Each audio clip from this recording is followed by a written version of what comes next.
Becoming a successful professional speaker is a journey. How do you find that first stage, the next stage, and then the bigger and better stages? I'm Lee Hayes, your host. My co-hosts and I are here to guide you to a more successful speaking career. You're listening to Path to the Main Stage podcast. So welcome to Path to the Main Stage podcast. And if you're looking at today's heading and going, it's a little bit boring. I don't want to hear about what companies do. I just want to know about how being pretty on the stage.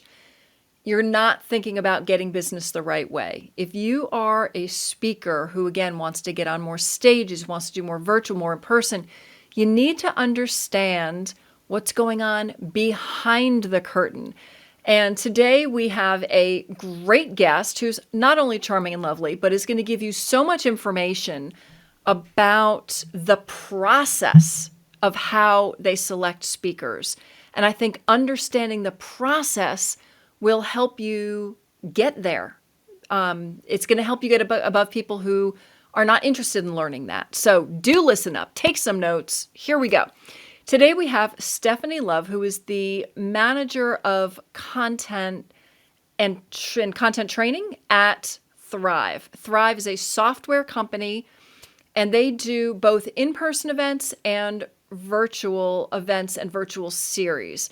Stephanie's on the virtual series side, but has a lot of experience back from other companies and other aspects of bringing speakers in that we might get to touch on a little bit as well to bring you even more behind the scenes. So thank you so much, Stephanie, for coming today. Lee, thank you so much for having me. I'm excited to be here.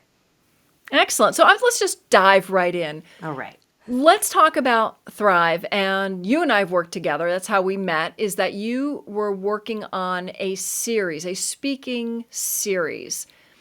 Tell me a little bit about what that looks like. Why did Thryv bring speakers in for this series? And then we'll start looking at how you find them. Yeah. So what we were trying to do, so Thryv is a small business software, and we help businesses, run and manage their business through software. And while, all the things that we can do are really great, we had the idea like, hey, let's provide educational content, whether you're a client of ours or not, to business owners to help them really understand all the different aspects of running their business. So that was kind of the idea that we had when we're like, hey, let's do a webinar series. Looking back, it was one of those things where we were like, we're going to do 6 sessions, call it that, and it was going to be great. And it's been almost 4 years, and we are still going with the series because it's, done really well. We're bringing experts in about various topics, from content creation to financial situations to just general marketing, to kind of talk about, what they can do to make their business better. And so that's actually, how I ended up meeting you. Is where do you start when you're trying to kind of identify folks to come in and talk to your audience? Especially as like a marketer, I follow a lot of marketing influencers and stuff like that, but I'm like, who really speaks to our audience? So that's kind of what I was tasked with at the beginning of that series, was let's find the right people that really connect with our audience, can understand their pain points, but then can provide them actionable tips and insights that aren't overwhelming to somebody who's, super busy, in their day-to-day. Now, how do you start the process? Did you start by saying it's 6, it's a series of 6, here are the 6 topics we want? Or did you say this is the overarching theme? Or did you start by pinpointing speakers? Yeah, so when we started, I decided that when it was initially going to be like a 6-episode kind of, or 6-session series, we wanted to hit on 6 very specific topics. So I identified those topics. I did a lot of research trying to figure out what topics made the most sense for our audience. Once we narrowed those down, that's when I started like the actual speaker search. So if one of the topics was, understanding cash flow for your business, that's when I started looking online to find, cash flow experts. I started Googling what books were the best books on cash flow for small business owners. And then from there, once I kind of compiled all of my research on this specific topics, I started, reaching out across various kind of avenues. So I, found the contact us page on a couple different like authors, websites. I tried to reach out to them. I went to a couple of the larger agencies, just kind of gave them that overview of like, hey, I'm looking for small business focused speakers who can talk about cash flow, marketing, whatever the subtopics were. And then I landed on your website and reached out. And then once I started getting the responses from those and figuring out, okay, I need to be more clear on what my budget is. I need to be more clear on what I expect from the speaker. Um, and that's when I was able to start finally narrowing down and picking those speakers that kind of checked off all of the boxes in my process to get those first couple sessions up and running. So when you reached out to speakers directly, you said you would find them through books. What was it about the book that was important to you? This will help speakers figure out when they write books, what matters. Did you look at ratings? Did you read the book itself? Or did you look for feedback? What makes a good book? How do you know a book's going to be a fit for your group? Yeah, so it was a combination. I'll say I did books. I listened to a lot of podcasts. Podcasts were really great because it told me if the speaker was going to be engaging. Last thing you wanted is somebody who I tuned into a podcast and it was like monotoned and I was ready to fall asleep. I'm like, probably not what I need for an hour-long session. With books, I did a lot of digging into reviews. Kind of went through to see who was actually reading these books and if they were actually finding them valuable. Because I understand my audience, but I am not my audience. So I can read a book about small business cash flow and be like, this is great advice. But I'd go into a review and be like, this is horrible.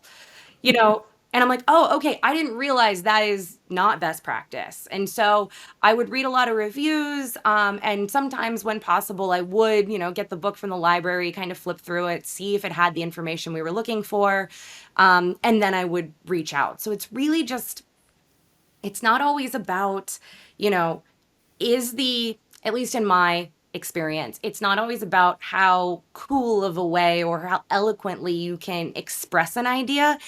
At least for our audience, we want to make sure they're going to come to a session and get actionable things that they can do right away. We want it to be practical, helpful. We want them to feel like they learned something, and they're not just coming to get some theoretical discussion because they don't have time for that. That's at least where our audience fits. But that's a great tip that you speakers need to understand. Are they looking for high level and entertainment, or are they looking for content? And we've actually talked about this on other podcasts. If you look back, the difference between keynote edutainers, teachers, and other types of speakers. So podcasts you mentioned, which I think a great way for speakers to get in front of people who hire speakers. But then once you have the podcast you've heard, or you've read the book and you think this person might be interesting, do you go to their websites? And if you do, tell me about that experience. What is it about a website that is helpful or not helpful? Yeah, I mean, I feel like anybody's website, the biggest thing that I always say is contact info. Is it easy to find? Like, am I able to find how to reach out to you or an agent? I understand not everybody who writes a book wants everybody who's curious about anything that they've done being able to email them directly. But is there a way that I can contact them that is, easy? Is there an email address? Is there a phone number? Is there a form that I can fill out? That's really, really helpful. If they are somebody who already does a lot of speaking, having information about the type of speaking that they do, even if they don't want to put like a budget or a speaking fee there on their website, give me an option to maybe request that information. It's not fun for me when I get really excited about a speaker. I reach out to them, their agent reaches back out and they're like, they actually really think this is a great fit. It's awesome. I couldn't find anything about just even a general ballpark of their pricing. And then they come back and they're like way out of my range. And I'm like, as much as I would really love to do this, I'm sorry, it's not going to work. So I would say that the ease of contact, the general information, or at least an avenue to ask for the information about general speaking fees. And then if they have any examples or clips or a highlight reel of the content that they've done in the past, because like I said, it always comes down to I want to make sure that if this person is really smart, has great information, that they're also able to deliver the information in a way that is still engaging and fun for our audience. So, what is more important to you? A sizzle reel that shows highlights, testimonials, music, that has a lot of hype, or speaking clips, which is uncut speaking on stage? So for me, for virtual events, I find the full speaking clips to be more beneficial because 99% of the time in a virtual event, you're not getting a lot of the hype that comes with an in-person event. As much as I wish I could, I can't have pyrotechnics go off in every single person's room across the country when they're listening to a webinar. I need you to be engaging while you're speaking. Now, that being said, if a speaker is looking to kind of showcase themselves more for in-person events, I do feel like that sizzle reel that shows them interacting with the audience, getting people hyped, all the fun stuff, that can be really, really beneficial when looking for those in-person sessions. Well, that's a great tip to understand why to have both reels. So fantastic. Now, what I'm just curious, because I know my experience, when you go to websites, what maybe percentage even of websites have clear contact information? And when they do, what sort of response time do you get from people? And does every speaker respond to you? Oh my gosh, the number of speakers that I've reached out to and then just not gotten a follow-up from is way higher than Mind I would like. blowing? Yeah. Yeah, than I would like it to be. Um, yeah, I would say that, oh gosh, you're asking me for percentages. It is, I would say, Feeling. Yeah. it is a say. There is a probably 50-50 split on if I am finding contact information in the way that I'm looking for, if that makes sense. So something where I know I'm reaching out to either the speaker or the agent themselves. I feel like it's just kind of a 50-50 whether I find that or not. But like I said, unfortunately, you'd be surprised how many people just don't reach back out. And the thing So that I that's the same experience I've had. That's why I was just curious, is yeah, that maybe, yeah. like you said, half and half, that there's no contact information or useless contact or broken links. Mhm. Or once you do reach out, there's no response. Yeah. I would give Amazing. anything if every speaker set up an email automation for as soon as I fill out a contact form or submit their email, that I get an email back. Thanks for reaching out. If you're interested in speaking, here's a link to my sizzle reel. Here's a link to my speaking fees. Any additional questions, even it's just something that can at least help me get the process started on my end to even determine if it's worth making the cost, or making the case for if we should work with this person or not. That's great advice. It really is. So now, why does it matter? Let's talk a little bit about budgeting. And what we mentioned before we started recording here was that sometimes speakers don't understand the process that you need to go through to hire people. There's not unlimited money.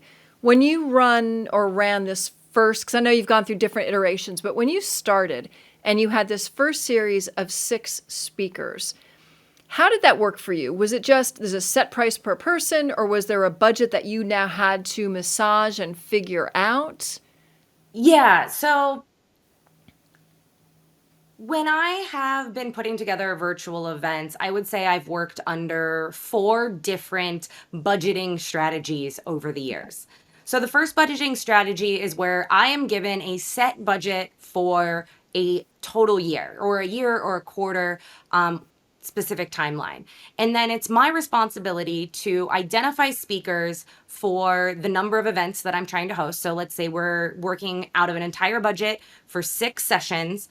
I have to then determine, does 1/6 of my budget go to each speaker, or am I trying to identify, maybe 3 speakers that are a little bit below my budget so that I can have the budget for maybe our 4th session to bring in somebody that is, more well known or more of a celebrity so that I can help build additional credibility for my event.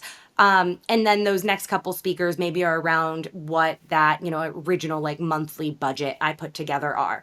So that would be kind of the first kind of budgeting structure that I've had to work with, where it's, one set budget broken out over a specific number of series, and then it's up to me to identify exactly how I want to distribute that budget based on, our goals for individual events or the goals for the overall series.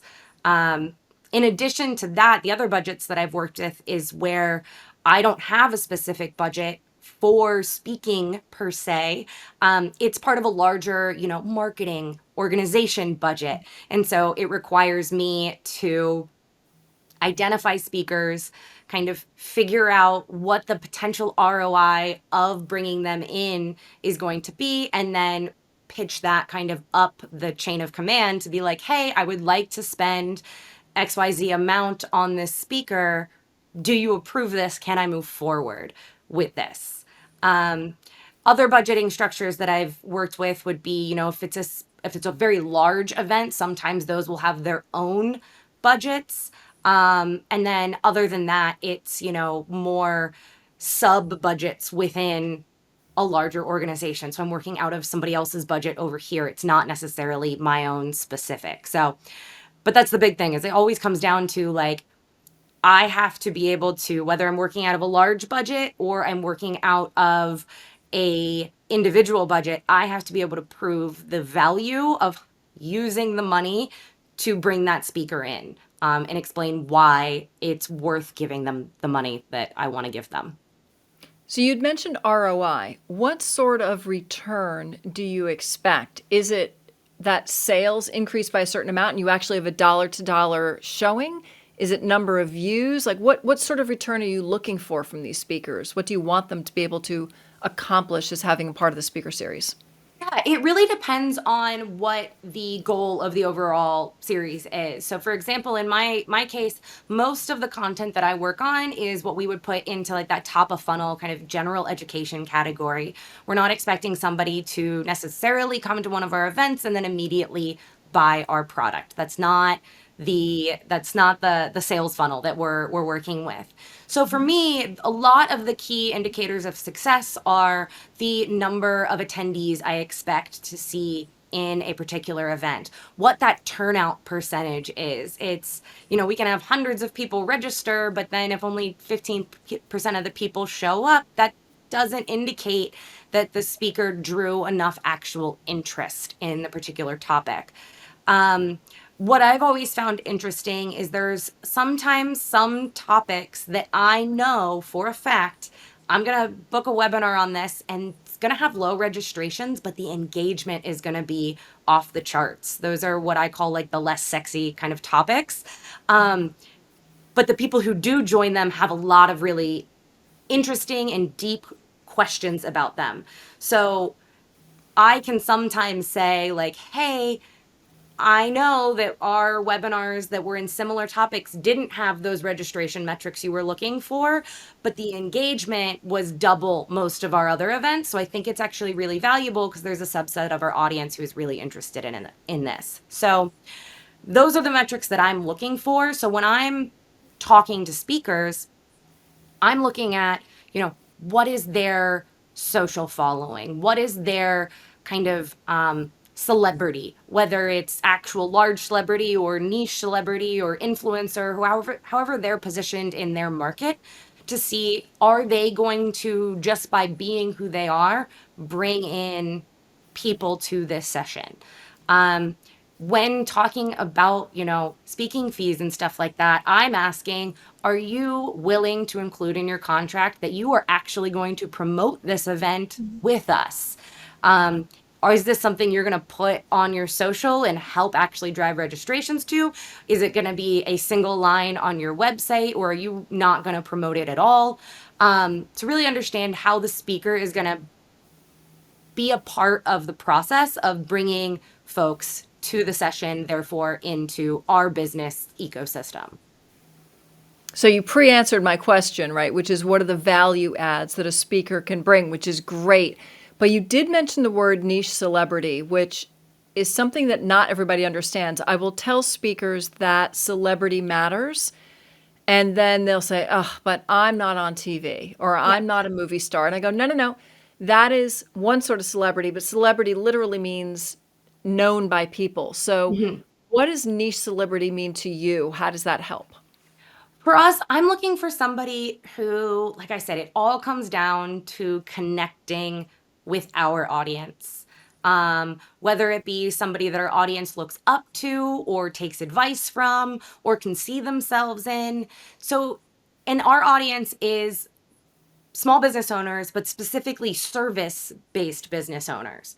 So when I'm looking for a niche celebrity, I'm not looking necessarily for somebody who, is on Dancing with the Stars. I'm looking for somebody who maybe has a YouTube channel that talks about the pros and cons of, being your own boss as a construction worker, or one of those type of things. We're looking for somebody who has deep expertise in a very small kind of topic.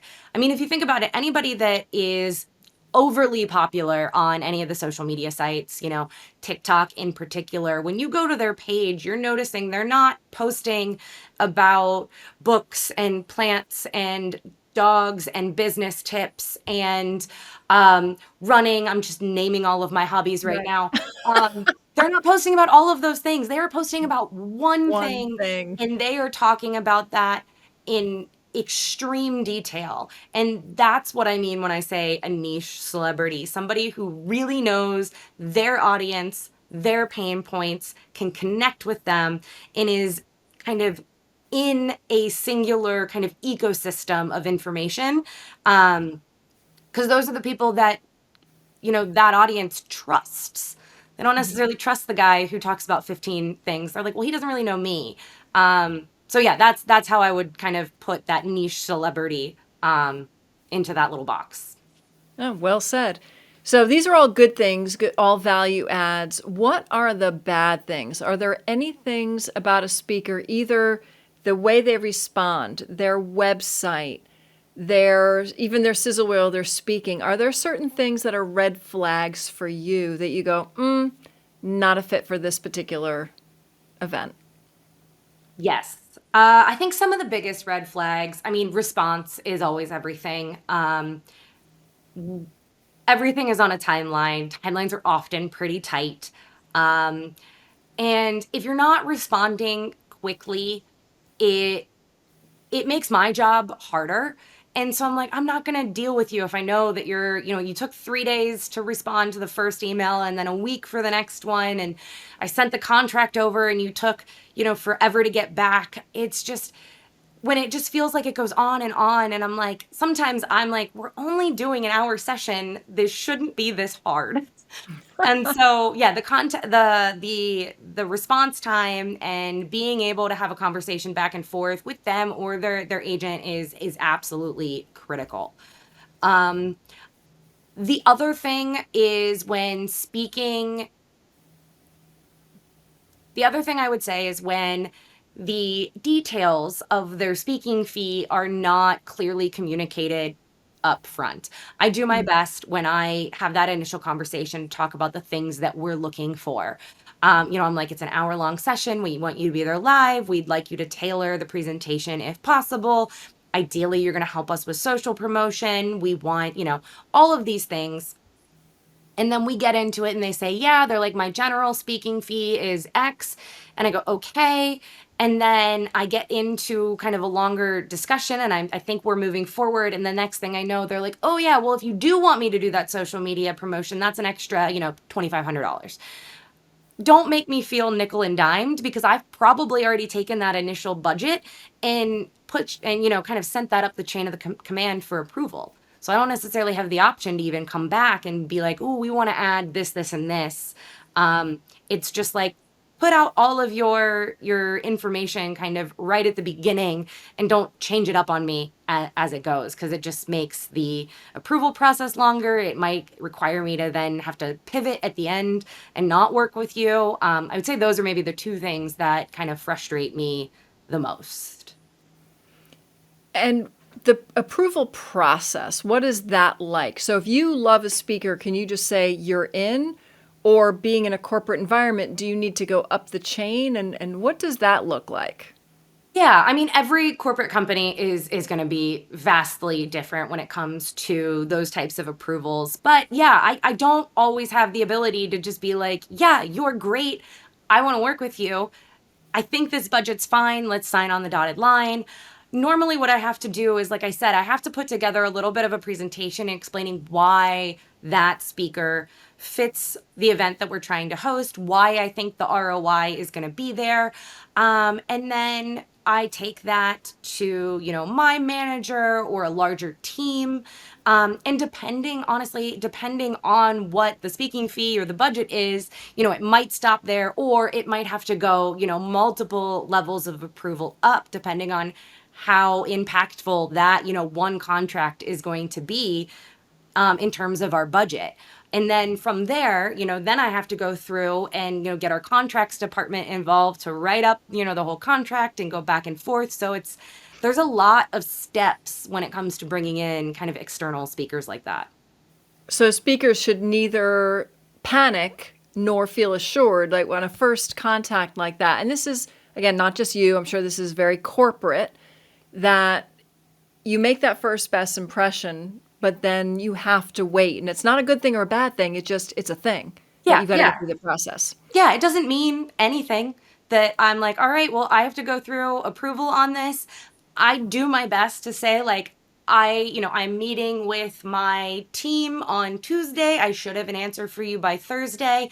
If I don't by Thursday, I do my best to kind of follow up and be like, I'm so sorry, this is taking a little bit longer. But yeah, if I'm really excited about a speaker, unfortunately, that doesn't mean that we're gonna book you right away, because there may be, other initiatives that are changing within the company that we're like, oh, we love that speaker. It's really, really great, but this product launch is happening and we actually really want you to talk about a topic that's a little bit closer to that. So hold that speaker for later. So yeah, there's a lot of things that can change and a lot of opinions and a lot of people that needed to be involved in these types of decisions. Great. And I'd love to talk now more about the virtual environment, because you specialize in these virtual events. Mm-hmm. First off, I guess, quick answer. Does it matter if they have a virtual speaker reel or speaker clip versus just on stage? Do you like to see both?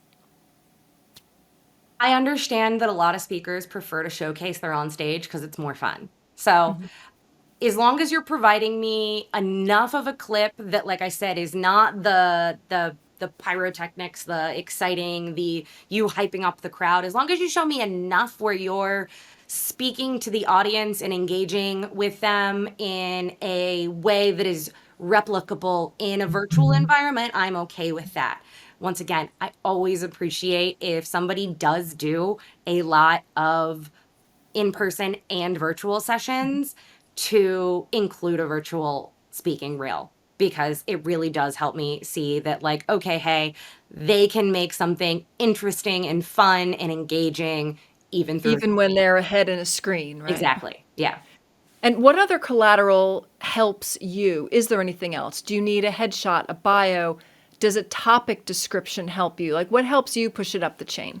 Yeah. Headshot bio, once we've got the event kind of set and ready to go, is always phenomenal. If they've got outlines of their specific kind of presentations that they are in the process of, on that speaking circuit for, that is always extremely helpful, because I can say, we talk about this, this, and this in our business, and this speaker covers 3 out of these 4 topics, and they're going to be able to hit it in a really specific way. I'd say the other thing is, if speakers are willing to tailor their presentations to specific audiences is one of those things that has helped me make decisions when choosing between two people that I like really liked about a similar topic. Because one person was talking about how you're like, oh yeah, we can talk about, this topic on reviews. I don't know. They can talk about reviews. And I'm like, okay, but you talk a lot about, restaurants and just like not and product reviews. And that's not our audience. And they're like, well, this is my presentation. And the other speaker was like, oh, I can go through and I can change out every single example to match your audience. I can find some additional stats that are more specific to your audience. So obviously, I'm going to go and I'm going to choose the person who is taking the time to really make sure that they're connecting and providing valuable information to our audience. And I appreciate the fact that I know that takes time out of, their busy schedule, more than just that hour that they're live on stage. So great list of things they can do for you. Now, I'm going to dig not just Thryv, but you've also been in the newsroom. You were in a company before this. What are things that speakers can get out of doing gigs? Obviously, there's a paycheck, but there's a lot more. So what, in your experience, is the value that goes back to the speaker? Yeah, I think the biggest value that can go back to the speaker when doing any sort of gig is gaining audience and gaining exposure. So, depending on where they are in their speaking career, this might vary drastically. But speaking for a large corporation, you know that we are going to be promoting the event widely, especially if we're making sure it's a really great speaker audience fit. It's your target audience. It's our target audience, but it's your target audience too. So it's a really great benefit to kind of go talk to talk for companies that are, aligned with, the audience you're trying to build. You're going to get, most likely you can either ask for or include it in the contract, either the full recording or clips from the recording to use for their social reel if it ends up being one of those ones that's like a really phenomenal event. So all of that is, that audience building that you're going to get. You mentioned my time in TV news. I was a segment producer for a local morning show. Pretty big market in Cincinnati. And so I was constantly trying to bring in guests every single morning. And yeah, some of them probably every morning were, the local baker explaining how to make, an Easter cake. And then we'd bring in somebody from the museum center talking about whatever's going on there. But then we'd also be bringing in, those large speakers, athletes, and celebrities who are promoting, new books or products or podcasts or whatever they're doing. And events or speaking spots like that are not paid. They're free. You're specifically using those to just get the word out. The nice thing about being on any of those morning show segments is then you can take whatever the station is and then put as seen on TV on your website. And so that, gives you a little bit of extra credibility. But yeah, those are some of the things that you're getting by doing these speaking engagements. And just curious, because a little off topic, but how did you find the people for the news? Because obviously you don't have the months to research and dig through. How do you find them? That was a fun process. So I signed up for every single email newsletter that I could be a part of that was local to our area. And just as they came in and I saw what was happening in the local area, I'd start reaching out to different organizations and being like, hey, I saw that you're going to be in town to, promote this movie that's going to be happening at the OmniMax. Do you want to come have a shout out on our show so you can talk about it? I shot for the stars quite a few times. Anytime there was a concert in town, I'd reach out to the artist.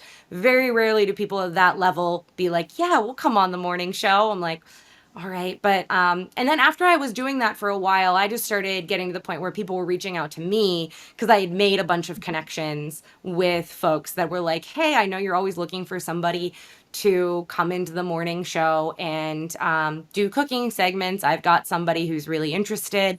Fun fact, if you are a chef of any kind, the more food you bring for the staff after your segment, the more likely you are to get invited back. So, You know what? I think that's fair. We're going to put that out as a tip for everybody, even if you're not a chef. Not a chef. Bring snacks, treats for the staff, right? yeah. If you want to come back again, I think that's a fair thing to say. Yeah, Food bring sells. snacks. You'll get invited back, I promise. And when people pitched you, so I'd love to be on the morning show for whatever reason.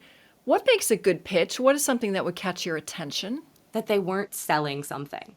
It doesn't matter. You can be selling something, but that you weren't selling something. I have a lot of friends that own businesses and are like, how do I get these slots? And I'm like, you need to identify something that, once again, it always comes down to identifying something that your audience cares about, that they're interested in, and then provide helpful and useful information that will surprise and delight and educate your audience. And it just so happens that the product that you have, the service that you offer, the show that you're talking about also helps with that kind of pain point that you're trying to solve for. So I would get somebody coming in and being like, say they were a nutritionist and they were wanting to showcase some snacks on like Super Bowl Sunday or something for the morning show. They'd be like, hey, I know that a lot of people love Super Bowl Sunday and they love to eat all the snacks, but if you're on a health journey, it can be really, really hard. What if I came in and showed them 3 appetizers that they can make that hit all their macro goals? And so they do that. And then at the end of the session, I'd be like, okay, that was so great. These snacks are delicious. Once again, snacks. You know, how can There's a they theme find out? here. Yeah. How can they find out more about you? And then they're able to do their plug. It was, I usually just passed over somebody that was like, hey, I want to promo my nutrition coaching business on your show. Can I have a slot? I think in everything that I've said today, the biggest takeaway is that whatever you're trying, whatever type of speaking gig you're trying to get, it comes down to who your audience is and making sure that you are connecting to them, their pain points, and providing them that it's education. Even if it's just entertainment, you're delivering on that promise. Before trying to sell yourself as, a speaker or an entertainer. You have to deliver on the promise of, I'm going to provide all of this great information, entertainment, whatever it is, before you can, get them to just like be like, oh, I want you as a speaker just because you're you. Well, you wrapped that so well that I'm going to let it go there, but I'm going to ask you my final question that I always ask my co-hosts. And that is, you've been in this business for a while, even though the business of bringing speakers on for various segments or now in Thryv where it's educational, you've still been a long time in this process of working out segments, bring people for education. What would you tell yourself when you started in this career that you would have said then, oh my gosh, if I knew that then, that would have really helped me move forward? So what advice would I give You to give past yourself. Yeah, Stephanie? to Okay. young you. What would you give young you? I mean, you're young now. What would you give to younger you that would have helped you along the way because of what you've learned along the way? I think some of the biggest advice I would give to myself is even some of the advice that I've even shared today is make sure that you continue to do your research, but just be more responsive and build more relationships. Because just because something doesn't work out, in one instance doesn't mean it's not going to work out down the line or there's going to be another opportunity in the future for it. Not that I'm saying I ever like burned bridges, but I felt like there was definitely times when I was younger where I was like, oh, this person isn't going to be a good fit. And I would, kind of let the relationship just fizzle away. And now I found as I've been in my career longer that building relationships and keeping those relationships have always come back around in ways that you don't always expect. And definitely I found some really great speakers because I've known the right people or I've connected with the right people over the years. So I think that that's probably the thing that I would tell younger me. I learned it, but I wish I would have learned it sooner. Well, thank you for that. Another piece of great advice. So thank you so much for co-hosting today. Everything you said, if people aren't taking notes, go back again and listen and take notes. And we'll see you all next time on Path to the Main Stage podcast. Thanks for listening to Path to the Main Stage. If you enjoyed the show, please subscribe wherever you get your podcasts. And for full video episodes, check out YouTube. If you want to be a successful speaker, you need to make it happen. My co-hosts and I are here to help guide you. But if you need more help, please check out pathtothemainstage.com where we can connect. And until next time, keep sharing your voice, keep showing up, and keep taking your path to the main stage.